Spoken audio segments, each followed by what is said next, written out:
Nós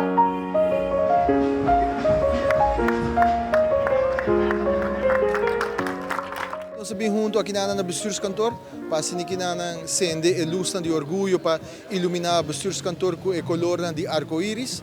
Essa aqui está algo conjuntamente com a Fundação Orgulho. Nós fazemos isso aqui possível, mirando com a AVE. Nós estamos celebrando também o Dia de Orgulho.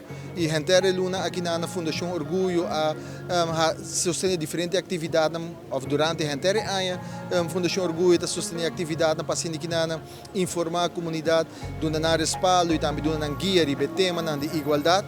E a AVE nós estamos juntos para iluminar o bestuurskantoor com o color de arco-íris para mostrar nosso sustento, nós temos também para a LGBTQ+ community e mostrar que nós estamos escutando, nós estamos mirando e também que nós estamos para junto com a luta aqui e nós esperamos também que essa aqui é o último viagem com a bandeira de arco-íris no towardo no bestuurskantoor.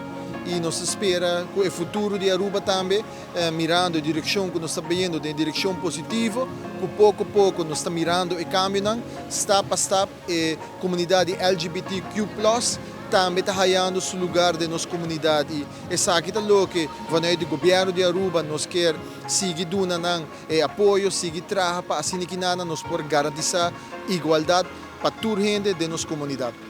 Uma iluminação simbólica de bestuurskantoor. Essa aqui como a Dia Internacional de Pride, of Orgulho.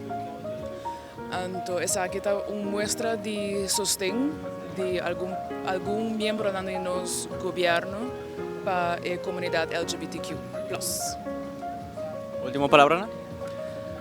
Nós esperamos que essa aqui não quede um acto simbólico e que o nosso governo de verdade siga sustentando a luta para a igualdade para toda a gente.